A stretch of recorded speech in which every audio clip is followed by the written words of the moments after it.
एक रात राजा हिमावन और रानी मैनावती सोए हुए थे कि तभी उनके सपने में आदि शक्ति प्रकट हुई और कहने लगी, राजा हिमावन, रानी मैनावती, मैं तुम्हारे घर तुम्हारी पुत्री के रूप में जन्म लेने जा रही हूँ। आपकी बड़ी कृपा माता, हम धन्य हो गए माता, हम धन्य हो गए। राजा हिमावन और रानी मैनावती अपनी पुत्री का नाम पार्वती रखते हैं और पार्वती धीरे धीरे बड़ी होने लगती है। एक दिन पार्वती भागते भागते मैनावती के पास आती है और हाँफते हुए कहती है, माता, माता, क्या मैं अपनी सखियों के साथ खेलने के लिए जाऊं? हाँ हाँ बेटी, जाओ, मगर अपना ख्याल रखना। ठीक है माता। यह कहकर पार्वती उसी तरह भागते भागते अपनी सखियों के बीच पहुंच जाती है। उस समय सब खेल में रमे होते हैं, मगर एकाएक पार्वती का ध्यान खेल से भटक जाता है। वह हवा में उड़ रहे बेल पत्र को देखने लगती है। कितने सुंदर पत्र हैं, देखो तो हवा में कैसे हिलोरे खा रहे हैं। पार्वती यह कह ही रही होती है कि तभी पत्ते जमीन पर आकर ठहर जाते हैं और पार्वती उन्हें देखते हुए कहती है, अरे यह तो बेल पत्र है, क्यों ना इनको उठा लूं?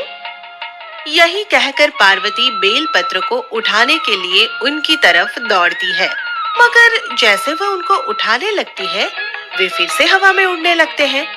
अब बेल पत्र आगे आगे और पार्वती पीछे पीछे। बेल पत्र उड़ते हुए उपवन की तरफ जाते हैं और पार्वती भी उनके पीछे पीछे भागती रहती है। फिर कुछ दूर जाकर बेल पत्र अचानक ही महादेव के त्रिशूल का रूप ले लेते हैं और यह देखकर पार्वती हैरान रह जाती है। हैं? महादेव का त्रिशूल? यह क्या करिश्मा है? यह कहकर पार्वती आगे बढ़कर त्रिशूल को स्पर्श कर लेती है और तभी उसे महादेव का स्मरण हो आता है। उसे महादेव के साथ अपने संबंधों का आभास हो आता है। महादेव, महादेव, मुझे बस महादेव चाहिए, मैं महादेव से ही विवाह करूंगी। पार्वती यह खुद से कह ही रही होती है कि तभी भगवान विष्णु प्रकट होते हैं और पार्वती को समझाते हुए कहते हैं, पार्वती, अगर तुम महादेव को अपना वर बनाने का स्वप्न देख रही हो तो तुम्हें बहुत ही कठिन मार्ग से गुजरना होगा। कैसा मार्ग प्रभु? तप का मार्ग। तुम्हें महादेव को पाने के लिए उनकी कठोर तपस्या करनी होगी। तुम्हारी तपस्या से प्रसन्न होकर ही महादेव तुमसे विवाह करने पर प्रसन्न होंगे। मैं महादेव को पाने के लिए कठोर तप अवश्य करूंगी। इस तरह विष्णु के कहने पर माँ पार्वती महादेव के लिए घोर तप करने में लग जाती है।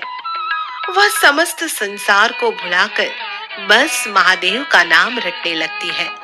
सोते जागते उन्हीं का स्मरण और उन्हीं की आराधना करती रहती है और अंततः महादेव उनसे प्रसन्न होकर उनसे विवाह करने के लिए तैयार हो जाते हैं।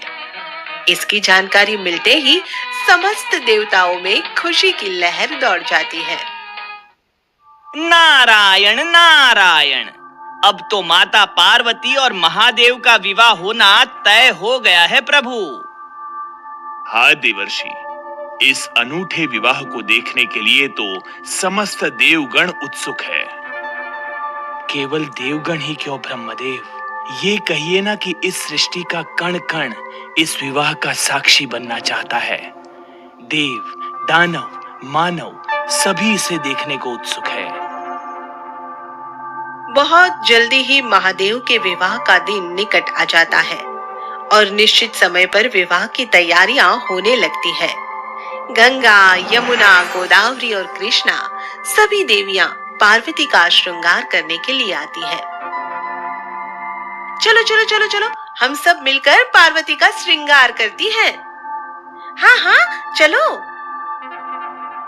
मगर जैसे ही वे पार्वती के पास पहुंचती है तो उसका श्रृंगार देखकर हैरान रह जाती है।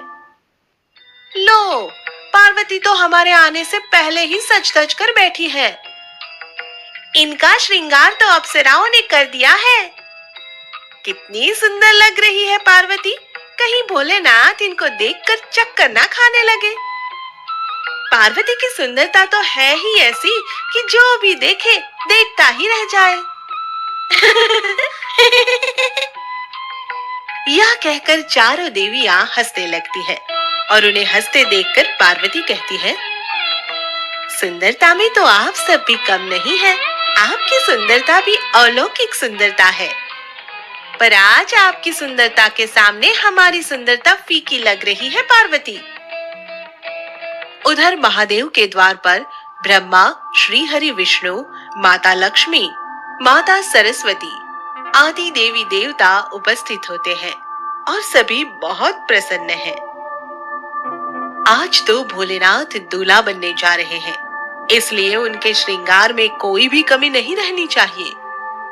शादी के दिन हर कोई श्रृंगार करता है, फिर महादेव क्यों पीछे रहेंगे?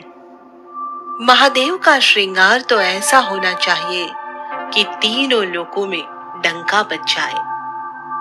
यह सुनकर नंदी कहता है, हर हर महादेव, भोलेनाथ की जय। माता, महादेव जो श्रृंगार करेंगे वो देखकर तो सभी हैरान रह जाएंगे। उनका श्रृंगार साधारण श्रृंगार नहीं होगा माता। तो फिर कैसा होगा नंदी? उनका श्रृंगार भभूत से होगा। भगवान भोलेनाथ भभूत में नहाकर अपनी अलौकिक छवि में प्रकट होंगे माता। यह सुनकर सभी आश्चर्य में पड़ जाते हैं। विवाह के दिन भी ऐसा श्रृंगार? शिव की महिमा शिव ही जाने देवी। पर आज के इस विशेष अवसर पर तो भोलेनाथ को विशेष ही दिखना चाहिए ना। आप देखते जाइए प्रभु, हमारे भोलेनाथ विशेष ही दिखाई देंगे और देखने वाले उनकी इस भव्य सुंदरता को कभी भुला नहीं पाएंगे। तभी वहां नारद आकर कहता है, नारायण नारायण, प्रभु महादेव है कहाँ? आज तो उनको देखने के लिए आंखें ही तरस गई है। नारद, तुम्हें तो इस वक्त हिमालय भवन में होना चाहिए। वो क्यों प्रभु? वो इसलिए कि कुछ ही देर में महादेव बारात लेकर प्रस्थान करने वाले हैं। वहां पहुंचकर बारात के स्वागत की तैयारी का काम देखो। हाँ प्रभु, वो तो मैं अवश्य देखूंगा।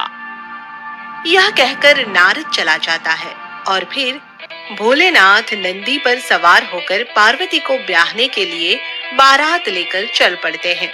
उनकी बारात में देवताओं के साथ साथ भूत प्रेत आदि सब शामिल होते हैं। भूत नाच रहे हैं और भोलेनाथ के चेले भांग घोट घोट कर पी रहे हैं।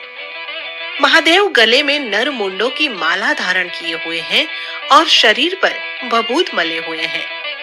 उनका यह अनूठा और अलौकिक रूप देखकर तीनों लोग चौंक जाते हैं। गाजे बाजे के साथ बारात राजा हिमावन के द्वार पर जा पहुंचती है। वहां भोलेनाथ का यह विराट रूप देखकर रानी मैनावती बेहोश होकर गिर जाती है और होश में आते ही विलाप करने लगती है। हाय हाय, ये कैसा दूल्हा है? ये तो भूतनाथ है, भूतनाथ। मैं इस भूतनाथ को अपनी सुंदर बेटी को कभी नहीं ब्याह सकती। यह कहते हुए मैनावती विलाप करने लगती है और तभी वहां उसे समझाने के लिए राजा हिमावन, श्री हरि विष्णु और नारद आदि पहुंच जाते हैं। आप ऐसे शुभ अवसर पर विलाप क्यों करने लगी महारानी मैनावती? मैं महादेव के साथ अपनी पुत्री का विवाह कदापि नहीं कर सकती। पर क्यों महारानी मैना? वह तो भूतनाथ है, उसके साथ मेरी बेटी कहाँ सुखी रह पाएगी?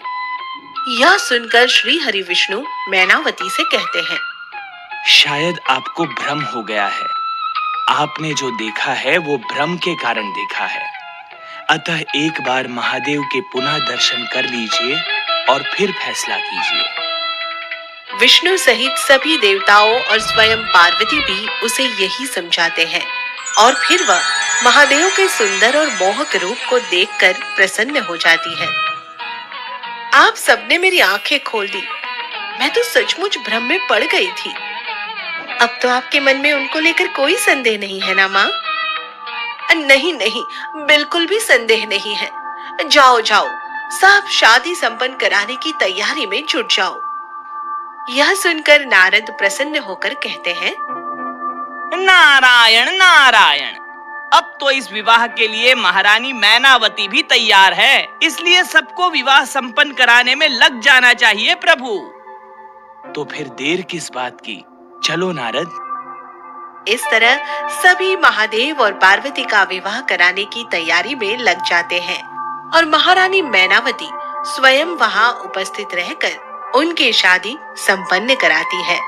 उनकी शादी संपन्न होने के साथ ही महादेव की जय जयकार होने लगती है। हर हर महादेव, जय जय भोलेनाथ।